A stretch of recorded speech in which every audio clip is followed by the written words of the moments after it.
Hello everyone, welcome back to the channel.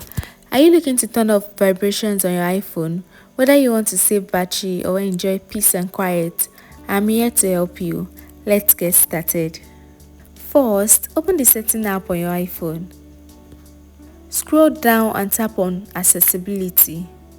In the accessibility menu, find and tap on touch.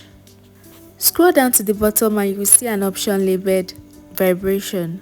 Toggle it off to disable all vibration on your iPhone. And that's it guys, your iPhone vibrations are now turned off. If this tutorial helped you, don't forget to like, comment and subscribe for more handy tips, and I'll see you next time. Bye bye.